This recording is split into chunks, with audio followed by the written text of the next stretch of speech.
Grabe mga ka-sports. Parang hindi preseason to ah. Victor Wembanyama, also known as The Alien. Parang NBA Finals mode agad.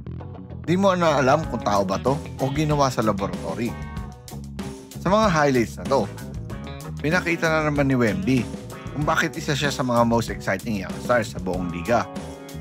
Pero teka lang, kung fan ka ni Wemby o ng Spurs, make sure to like this video, mag-subscribe ka na rin, at i-hit mo yung notification bell para updated ka sa lahat ng basketball actions. Okay, so itong preseason game na to, marami ang nag-aabang kung paano babawi si Wemby sa kanyang rookie season. Kasi syempre expectation sobrang taas.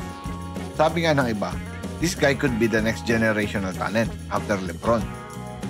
At sa mga nakaraang game, hindi siya nagpaawat. At mula sa mga highlights pa lang, Wemby already look locked in. Defensively, parang may tatlong Wemby sa court. Offensively, parang guard na 7'4". Ibang klase talaga.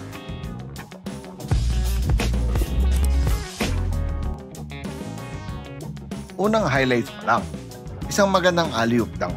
Nagpakilala agad si Wemby. At sa susunod, isang smooth alley-oop sa harap ng veteran defender. At ito pa, sa next possession, isang tip-in dunk to the rim. Boom! Dunk sa ulo. Grabe! Crowd goes wild. Tapos may kasunod pang isang spin cycle. Fade away shot. Sino pa makakablock sa 7'4" na may shooting form ng wing player? Tapos isang clean block na parang galing sa likod ng multo. Parang nag-teleport mga bro. Ang timing ng blocks niya, perfect. Parang may built-in radar sa kamay.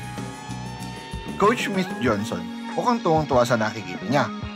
Yung chemistry ni Wemby sa mga guards, tulad nila De'Aaron Fox, Stephon Castle, Devin Vassell, at Trey Jones. Gumaganda. May mga pick and roll plays na talagang textbook Spurs basketball. Simple pero deadly. Ang maganda kay Wembanyama, hindi siya puro highlights lang. Marunong magbasa ng laro, marunong magbigay ng extra pass. Kumbaga, di lang siya freak athlete, may IQ din.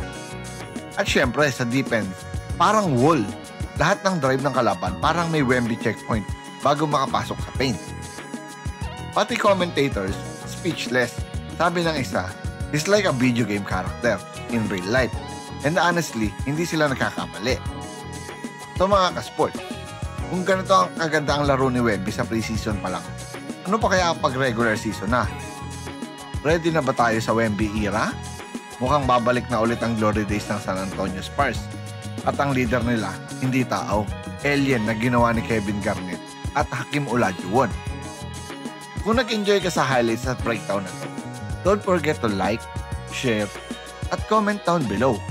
Wemby is him kung fan ka ng Spurs. At kung gusto mo pa ng mga daily basketball breakdowns at sports at funny reactions, subscribe na at sabay-sabay tayong tumambay sa mundo ng hoops. This is your Spotlight and Sports. Maraming salamat mga ka-sports.